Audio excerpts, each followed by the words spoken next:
ஒரு காலத்தில் இந்த யோகாசனத்தையும் தியானத்தையும் தான் வெறுத்தாங்க, அழிக்க ஆரம்பிச்சாங்க. மன அழுத்தத்தை நோக்கி ரொம்ப வேகமாக ஓடிக்கிட்டு இருக்கிறோம். அந்த தெய்வத்தை போய் அவர் சீக்கிரமாக பார்க்குறாராம். அந்த சந்துக்குள்ளே உந்துக்குள்ள நுழைஞ்சு ஒருத்தரை தள்ளி விட்டு இன்னொருத்தரை தள்ளி விட்டு குழந்தைகள் இருக்குதுன்னு கூட அவர் அதை கவனிக்கல, அதை அவரை மைண்ட் பண்ணிக்கவே இல்லை. அவருடைய நோக்கம் நான் முதல்லயே போய் சாமியை பார்த்துடணும், சாமியை பார்த்துட்டு எனக்கு எல்லாம் முடிஞ்சிடும். அவங்க அடிப்படையாக பயன்படுத்துறது யோகாசனமும் தியானமும் தான்.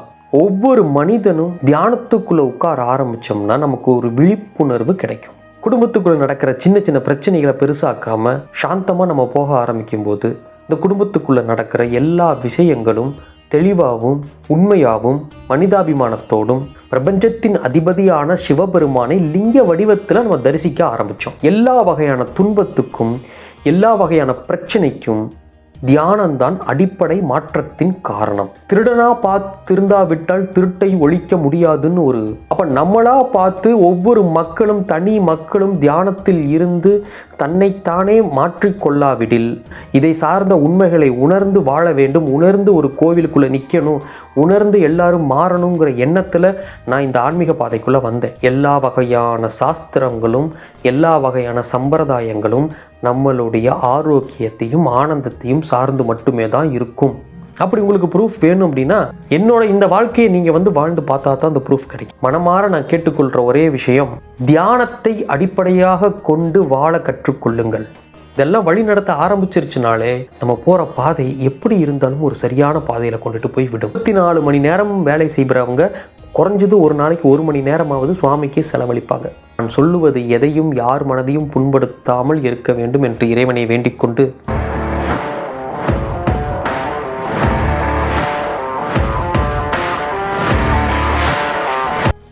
அனைவருக்கும் வணக்கம்.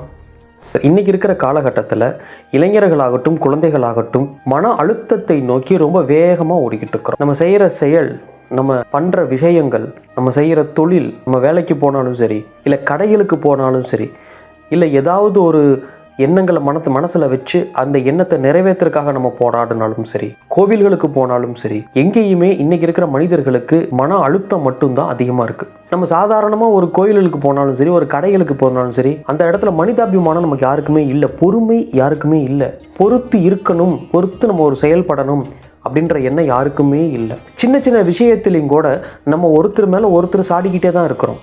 சின்ன சின்ன விஷயத்தில் பொறாமை அதிகமாக வச்சுருக்கோம்.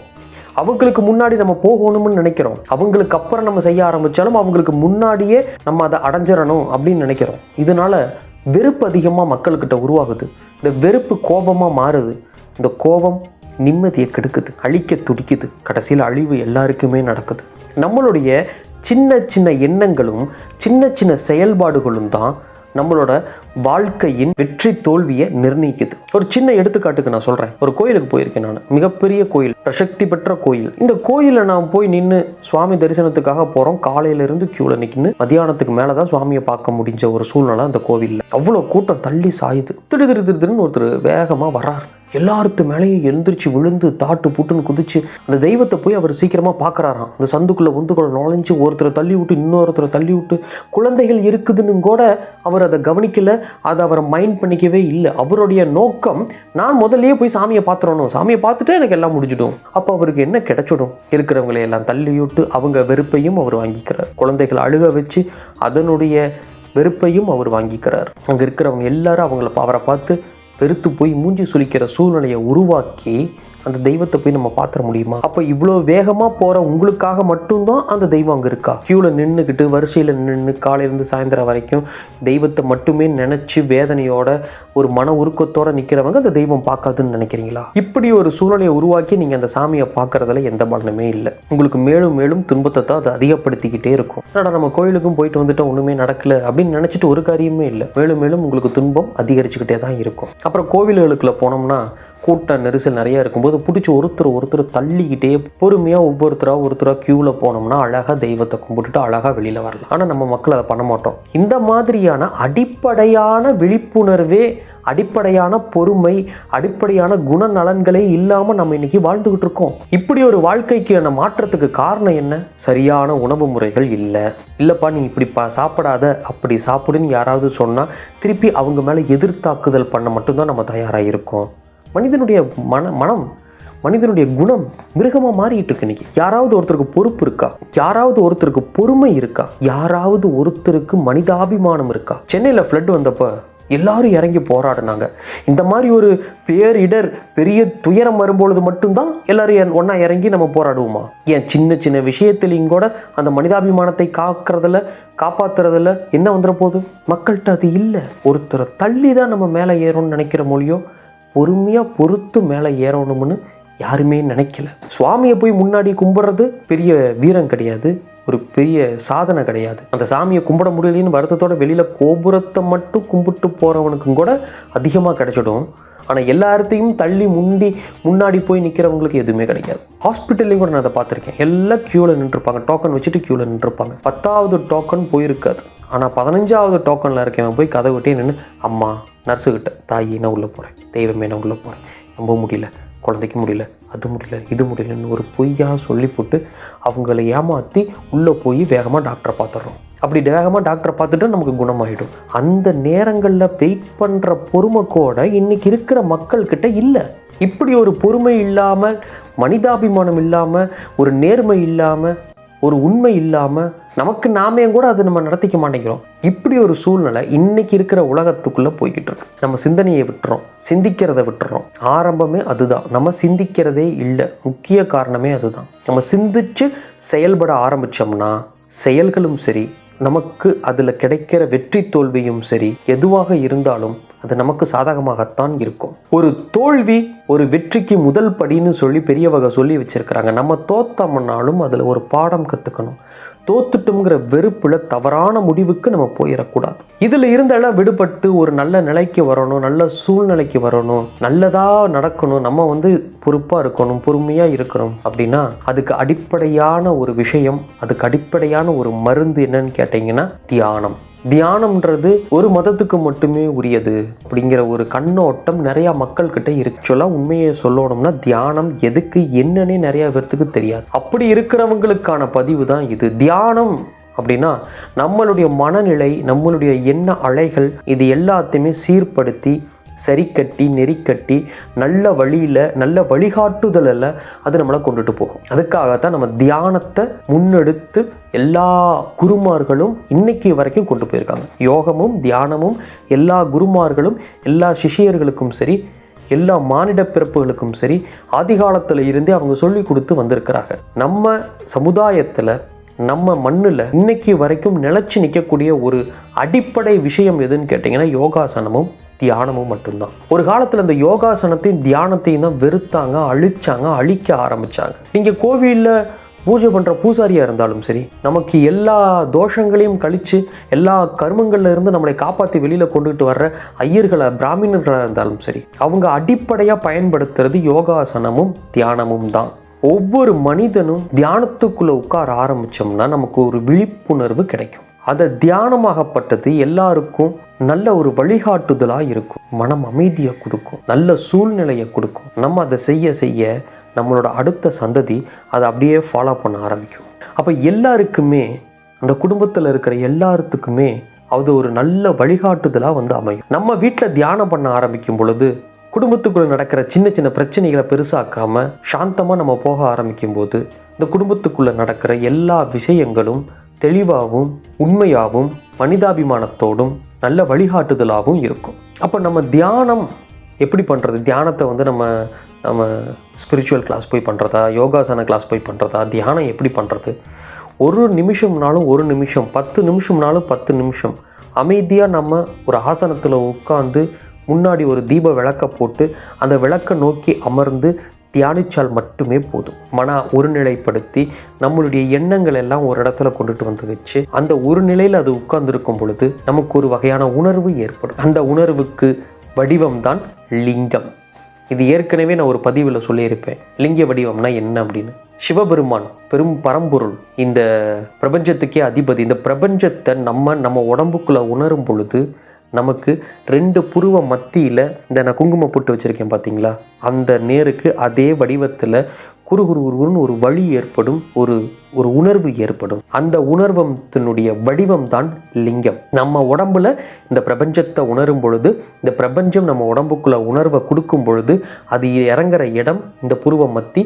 அந்த இடத்துல அந்த லிங்க வடிவத்தில் நமக்கு ஒரு சின்ன வழியோ இல்லை உணர்வோ இருக்கும். அதனால தான் பிரபஞ்சத்தின் அதிபதியான சிவபெருமானை லிங்க வடிவத்தில் நம்ம தரிசிக்க ஆரம்பித்தோம். சூட்சமமான கருத்து இதுதான். சிவபெருமான் தியானத்திற்கான கடவுள், மன அமைதிக்கான கடவுள். எல்லா வகையான துன்பத்துக்கும் எல்லா வகையான பிரச்சனைக்கும் தியானம்தான் அடிப்படை மாற்றத்தின் காரணம். திருடனா திருந்தாவிட்டால் திருட்டை ஒழிக்க முடியாதுன்னு ஒரு பாடலே இருக்கு. திருடை அவனா பார்த்து நான் திருந்தம்னு நினைச்சா தான் அந்த திருட்டு ஒழியும். நீங்க என்னதான் அவனுக்கு தண்டனை கொடுத்தாலும் அவனை கொலை பண்ண வரைக்கும் அவன் திருடிக்கிட்டே தான் இருப்பான். அப்போ நம்மளா பார்த்து ஒவ்வொரு மக்களும் தனி மக்களும் தியானத்தில் இருந்து தன்னைத்தானே மாற்றிக்கொள்ளாவிடில் இந்த உலகத்தில் சுதந்திரமும் கிடையாது, மன நிம்மதியும் கிடையாது, வெறுப்பு, ஆத்திரம் இது எல்லாமே இருந்துக்கிட்டே தான் இருக்கும். பிறரை ஏமாற்றும் குணம் இதெல்லாம் இருந்துக்கிட்டே தான் இருக்கும். மக்கள் தனித்தனியாக தனி மனிதன் ஒருத்தனும் தியானம் பண்ணி தன்னைத்தானே தன் மாற்றத்துக்குள் கொண்டுக்கிட்டு வராமல் இதெல்லாம் நடக்காது. நீங்கள் தியானம் பண்ண ஆரம்பிக்கும் பொழுது உங்களுடைய உள் உணர்வு, அதாவது ஆரம்பித்த உடனேவே இதெல்லாம் நடந்துடாது. காலம் போக போக இன்னும் இந்த தியானத்தை பற்றி நிறையா வீடியோஸ் நான் போட்டுகிட்டே இருக்கேன். ஏன்னா மக்களுடைய மாற்றம் தான் முக்கியம். நான் மக்கள்கிட்ட உண்மையை உணர்ந்து தெய்வ வழிபாடும் பக்தியும் இதை சார்ந்த உண்மைகளை உணர்ந்து வாழ வேண்டும், உணர்ந்து ஒரு கோவிலுக்குள்ளே நிற்கணும், உணர்ந்து எல்லாரும் மாறணுங்கிற எண்ணத்தில் நான் இந்த ஆன்மீக பாதைக்குள்ளே வந்தேன். ஏன்னா மக்களுடைய மனசும் எண்ணமும் இன்னைக்கு ஒரே நாளில் நமக்கு எல்லாமே கிடைச்சா போதும் அப்படிங்கிற ஒரே கண்ணோட்டத்தில் தான் இருக்காங்க. அப்போ இது அடிப்படையில் இருந்தே மாற்றி கொண்டுக்கிட்டு வரணும். எல்லா வகையான சாஸ்திரங்களும் எல்லா வகையான சம்பிரதாயங்களும் நம்மளுடைய ஆரோக்கியத்தையும் ஆனந்தத்தையும் சார்ந்து மட்டுமே தான் இருக்கும். ஆனால் இன்றைக்கி நம்ம எல்லாம் தெய்வத்துக்கு அர்ப்பணிக்கிறோம், எல்லாமே அந்த தெய்வத்துக்கு கொடுக்குறோம் அப்படிங்கிற ஒரு கண்ணோட்டத்தையும் ஒரு எண்ணத்தையும் நமக்கு விதைச்சி வச்சிருக்கிறாங்க. ஆனால் உண்மையிலே அது நம்மளோட ஆரோக்கியத்தையும் ஆனந்தத்தையும் சார்ந்து தான் இருக்கும். நம்ம செய்கிற ஒவ்வொரு செயல்களையும் நமக்கு ஒரு விழிப்புணர்வை கொடுத்து அது ஒரு வெற்றி பாதையில் கொண்டுட்டு போய் விடுறதுக்கான வழிமுறைகளாக மட்டுமே தான் இருக்கும். இதுக்கு விளக்கங்களோ கண்டிப்பாக கேள்வி கேட்குற எல்லாத்துக்குமே தெரியும், இதற்கு நம்ம விளக்கங்கள் கொடுக்கவே முடியாதுன்னு. இதுக்கு எந்த ப்ரூஃபுமே கிடையாது. இப்படி பண்ணினா தனி மனிதன் அவனாக தான் அவனுக்கு ப்ரூஃபை உருவாக்கிக்க முடியும். அடுத்தவங்க போய் இதுக்கு ப்ரூஃப் எல்லாம் கொடுத்துட்டு இருக்க முடியாது. அப்படி உங்களுக்கு ப்ரூஃப் வேணும் அப்படின்னா என்னோட இந்த வாழ்க்கையை நீங்கள் வாழ்ந்து பார்த்தா தான் அந்த ப்ரூஃப் கிடைக்கும். ஏன்னா உங்களுக்கு கிடைக்க வேண்டிய மாற்றங்கள், உங்களுக்குள் நடக்கும் மாற்றங்கள் வேறு மாதிரி இருக்கும், எனக்குள் நடக்கும் மாற்றங்கள் வேறு மாதிரி இருக்கும். ஆக அனைவருக்கும் மனமாற நான் கேட்டுக்கொள்கிற ஒரே விஷயம், தியானத்தை அடிப்படையாக கொண்டு வாழ கற்றுக்கொள்ளுங்கள். ஒரு கோவிலுக்கு போகிறீங்க, ஒரு தியான கூடத்துக்கு போகிறீங்க, பழங்காலத்த கோவில்களுக்கு போகிறீங்க, வீட்லேயே ஒரு பூஜை பண்ணுறீங்க, வீட்லேயே சாமி கும்பிட்றீங்க, என்னவா இருந்தாலும் சரி, மனதை ஒருநிலைப்படுத்தி அமர்ந்து அந்த தியானிக்கும் ஒரு எண்ணத்தையும் ஒரு சூழ்நிலையும் உங்களுக்குள்ளே உருவாக்கிக்கணும். அதுதான் நம்மளை எல்லா வகையிலையும் எல்லா சூழ்நிலைகளிலும் வழி நடத்தி கொண்டுகிட்டு போகும். உங்களுக்கு உள்ளே இருந்து உங்களுடைய உள் உணர்வு தான் கிருஷ்ணர்னு சொல்லுவாங்க. உங்களுடைய உள் உணர்வு உங்ககிட்ட இருந்து பேசி உங்களை சரியான பாதையில் வழி நடத்தி, அப்போ இப்படி போனால் உனக்கு சிக்கல் வரும், இப்படி போனால் மன அழுத்தம் வரும், இப்படி நீ போனேன்னா உங்களுடைய எண்ணங்கள் ரொம்ப குழப்பத்துக்குள்ளே போயிடும், நீ இந்த பாதையில் போ, இப்படி வழி நடந்துக்கோ, இப்படி இரு அப்படிங்கிற ஒரு அட்வைஸை, ஒரு வழிகாட்டுதலை உங்களுக்கு உள்ளே இருந்து அது கொடுத்துக்கிட்டே இருக்கும். ஒன்று வழி நடத்தும், உங்கள் உடம்புக்குள்ளே இருந்து அது வழி நடத்தும். என்றைக்கு பிரபஞ்சத்தை நீங்கள் உணர ஆரம்பிக்கிறீங்களோ அப்போவே உங்கள் உடம்புக்குள்ளே இருந்து இதெல்லாமே வழி நடத்த ஆரம்பிச்சிடும். இதெல்லாம் வழி நடத்த ஆரம்பிச்சிருச்சுனாலே நம்ம போகிற பாதை எப்படி இருந்தாலும் ஒரு சரியான பாதையில் கொண்டுட்டு போய் விடும். அனைவரும் தியானத்தை நோக்கி வாருங்கள், தியானத்தை செய்ய ஆரம்பிங்க. காலையில் ஒரு 1/2 மணி நேரம், இல்லை சாயந்தரம் ஒரு 1/2 மணி நேரம். நமக்கு நேரம் இருந்துக்கிட்டே தான் இருக்குது, நமக்கு நேரம் இல்லாமல் கிடையவே கிடையாது. ஒரு நாளைக்கு குறைஞ்சது ஒரு மனிதன் 5 மணி நேரத்தில் 3 மணி நேரத்தில் இருந்து 5 மணி நேரம் வரைக்கும் அவனுக்கு நேரம் கிடைக்கிது. நம்ம தான் நேரம் நமக்கு இல்லைன்னு நம்மளே முடிவு பண்ணி வச்சுருக்கோம். 24 ஹவர்ஸும் உழைக்கிறவங்க இருக்காங்க. அவங்க கண்டிப்பாக 24 மணி நேரம் உழைப்பவர்கள் ஒரு நாளைக்கு 1 மணி நேரம் அது சுவாமிக்கு செலவழிப்பாங்க. அவங்க கூட அதை சொல்ல மாட்டாங்க.